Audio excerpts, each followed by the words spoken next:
With that, I see our superintendent coming in. We have a report, and we will welcome Dr. Milton.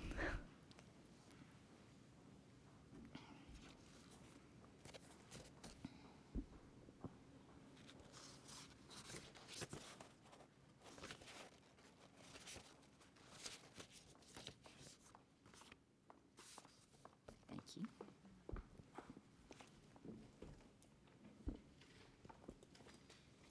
We're on item 8, okay?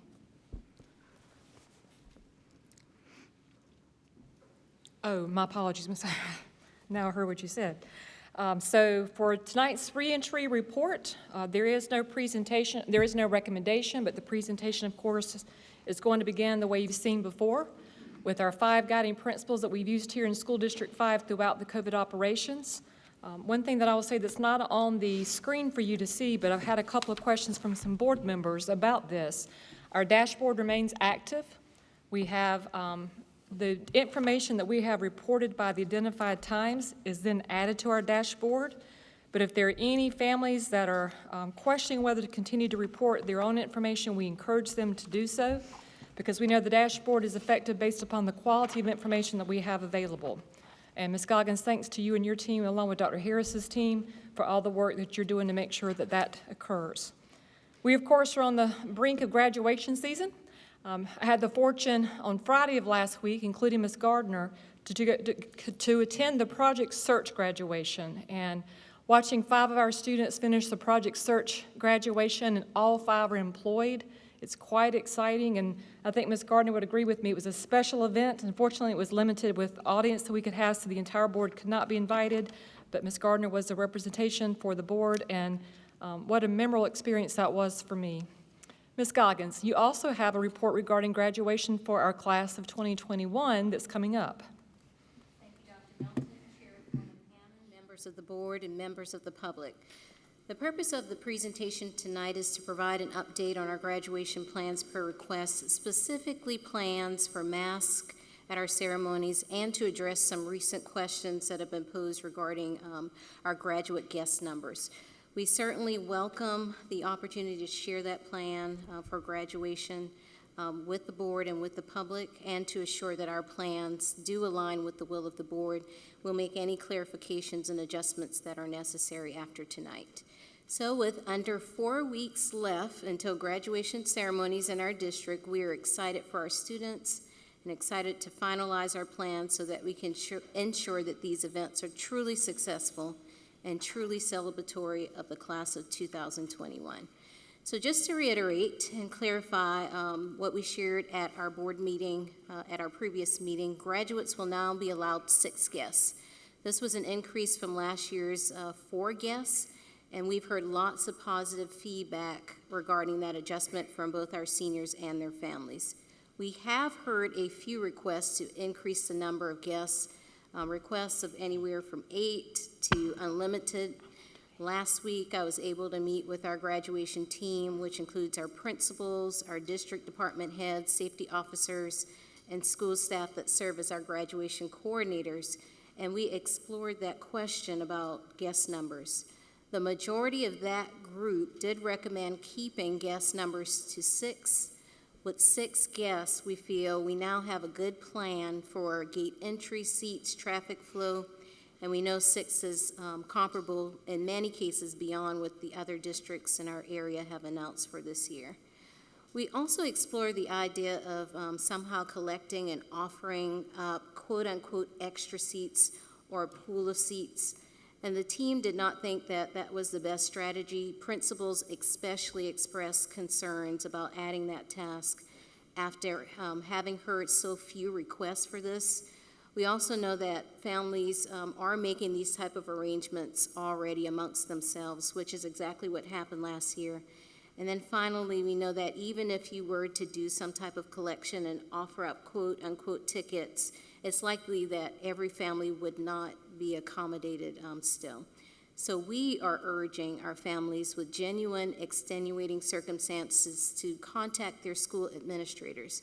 Our school administrators are always willing to work with our families. In some cases, reasonable accommodations can be made and schools have already been doing that. They've been helping families navigate through some of the challenges that have occurred.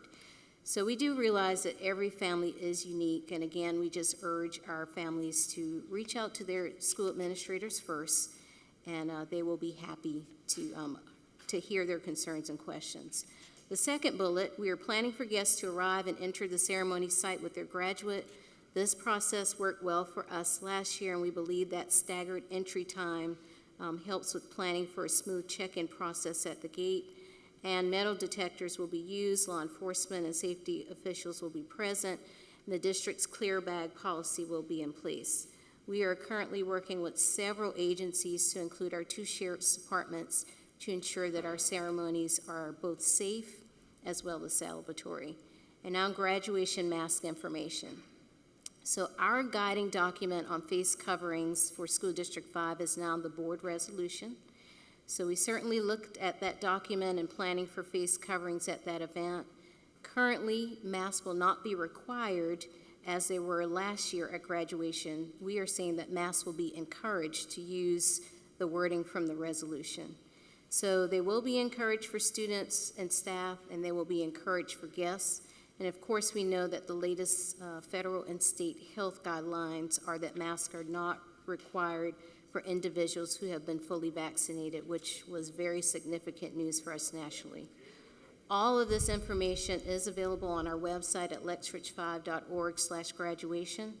The district and our schools are planning to share communications with their seniors and families, with practice for our graduates coming up soon, and messages that will help our graduates and their guests prepare. And our graduation team is they're down to just 2 more meetings before our graduation ceremonies occur. It has been a challenging year. I think few people will refute that, but beyond the past year, we know and recognize the many years of hard work that our seniors and their family have done to get to this point. We want our students and our families to know that we are committed to celebrating our soon-to-be District 5 graduates and ensuring that these ceremonies are fitting all the honors that they deserve. And at this time, I will pass it over to our Finance Officer, Ms. Marty Roth. Dr. Melton, can I ask one question on the graduation before we go to that? Yes, ma'am. Well, Ms. Goggins is the microphone. Thank you. I want to be sure I understood that right, because I did hear from several parents about hoping they could increase it from 6 to 8. But if I'm hearing you right, I want to be sure I understood it. If there's some type of circumstances that they may want to contact the principal of the individual school, and there might be some way they can work more tickets out, or you just mean, I think that's, I want to know if that's what you're saying. Well, what we find, and we've had a few cases, I've talked to some parents, there's always some circumstance of a split family when they need more tickets. Yes. In some cases, we are able to work with our families. A parent I talked to could not arrive with her ex-spouse, and we were able to accommodate that easy. So it just depends on the circumstance. That's why it's always good to start with your school administrator. Okay. Thank you. In some cases, some of our families don't realize that children under 5 are not counted as a guest. Okay. So Good, thank you. talking to administrators. I just wanted to clarify that, because that would give some hope. Thank you. Ms. Rawls, if you'll come up now, and we'll focus on ESSER funds.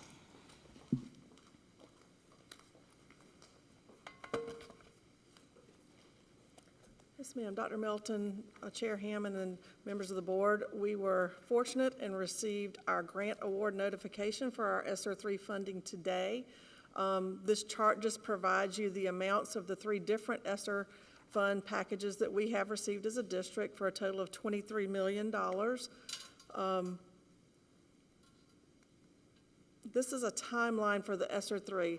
We had a technical assistance session last week where we received information from the Department of Education here in South Carolina on how these funds could be used and what different stipulations were placed on these that were different from ESSER 1 and 2. There are some requirements in ESSER 3. We've talked about this briefly, in the 20% being required for addressing situations where the students are felt to be needing additional help, additional tutoring. They call it learning loss. I don't like that word, but that's how they refer to it. There also is a requirement from public input, which we already do. So we are fortunate that we are ahead of the game on some of these requirements for these funds. Like I said, today we received the grant award notification. As of June 24th, we have to publish a reopening plan publicly. We already have a reopening plan on our website. However, there's a template that they're going to provide to us. We'll complete the template and put that out there as well. We'll do the public input during the summer and provide our plan to the State Department for approval no later than August 24th. So that just gives you, it's a quick timeline this time, a little bit different than what we've experienced with the other funds. But these funds will be available to be spent through September 30th, 2024. So a little bit longer to spend these dollars. Allowable uses are very similar to what they were in the ESSER 2 funding. This is a slide that you've seen before. They've tweaked some of the language in it, but they're, again, still very similar to what you have seen before. Any questions on the ESSER funding? And Ms. Rawls, if I may, on this slide, you referenced about our plan is already public. We are referencing the plan that we're using for the 2021 year. We have not made a plan for the next academic year yet. Correct. So just for point of clarification, this does require that there be a plan showing how districts are going to go back to 5 days. So that this particular presentation we've given to the board over time, that meets that criteria. Yes, So I want to make sure I cleared up any confusion about that. Yes, ma'am. In case there are any questions. And then, Ms. Rawls, this is going to actually complete our presentation, but I suspect there's going to be questions. So, Ms. Hammond, I'll go ahead and turn it back over to you because we do not have a recommendation. But that, of course, is our update for reentry. Thank you, Dr. Milton. Thank you, Ms. Rawls. You had a question, Mr. Lovelace? Yes, concerning the ESSER 3 funds, a few weeks back, we voted to put out an RFP for engineering services related to energy savings and air conditioning and so forth. Yes, sir. And is that going out? That's in process. We met with the other day. The procurement officer is finalizing the RFP at this time, so we should have it within the week.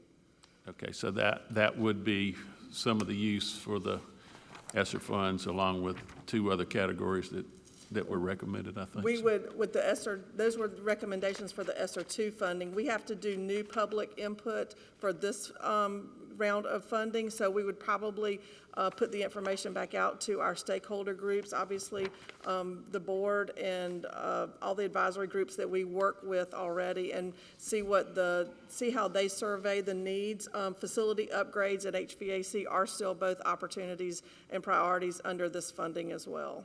Okay, so those funds, the ESSER 3, I believe, has to be spent by 2023? 24. ESSER 3 is, we have till 2024, yes, sir. Okay, so I was thinking of ESSER 2 has to be spent by 2023. Right. Okay, thank you. Yes, sir. Any other questions for Ms. Rawls? Thank you Yes, so ma'am. much. So now, Ms. Hammond, we'll go to Ms. Rawls' next report, and that's our monthly financials. Ms. Rawls, this is Exhibit D. Yes, ma'am.